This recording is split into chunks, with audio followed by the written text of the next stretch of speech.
Hi hello, നമുക്കൊരു ബ്രേക്ക്ഫാസ്റ്റിനുള്ളതാണിത്.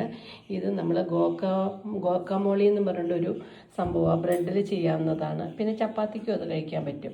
അപ്പോൾ അത് ചെയ്യാൻ വേണ്ടിയിട്ട് ഞാൻ അവക്കാഡോ സ്മാഷ് ചെയ്ത് അത് വെച്ചു. അതിൻ്റെ കൂടെ ക്യാരറ്റ് അരിഞ്ഞതുണ്ട്, തക്കാളിയുടെ ആ സീഡ് കളഞ്ഞിട്ട് അത് അരിഞ്ഞത്, പിന്നെ ക്യാരറ്റ് കുറച്ച്, പിന്നെ കുറച്ച് സവാള, പിന്നെ മല്ലിയില, ഇനി കുറച്ച് നാരങ്ങ നീരും കൂടി ഒന്ന് കുറച്ച് മതി, ഒത്തിരി വേണ്ട.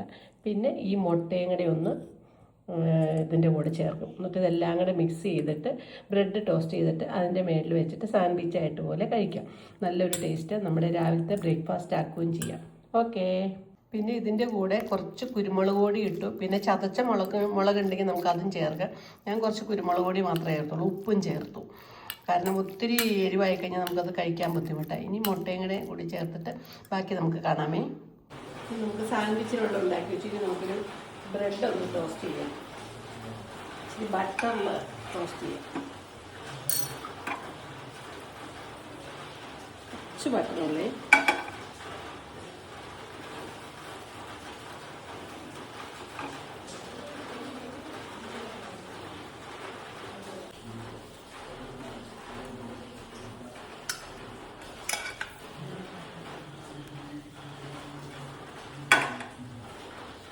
രണ്ട് ബ്രെഡ് ആയി. ഇനി രണ്ട് ബ്രെഡോടെ നമുക്കിട്ട്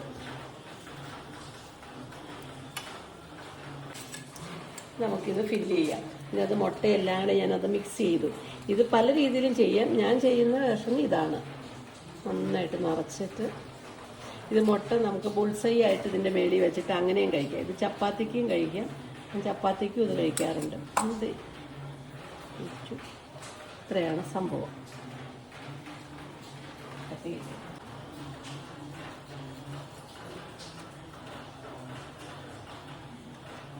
കട്ട് ചെയ്തിട്ട് നമുക്ക് കഴിക്കാം. അല്ലെങ്കിൽ മൊത്തത്തിൽ പിടിച്ച് കഴിക്കാൻ ഇച്ചിരി പാടാതെ കഴിക്കാം. ഇങ്ങനെ ഇരിക്കും അത്.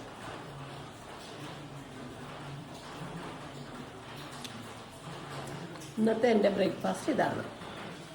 നല്ല ടേസ്റ്റിൻ്റെ ഇതുപോലെ പെട്ടെന്ന് നമുക്ക് ഉണ്ടാക്കി കഴിക്കുകയും ചെയ്യാം. എളുപ്പ വഴിയുമാണ്. അപ്പോൾ ഓക്കെ, താങ്ക് യു.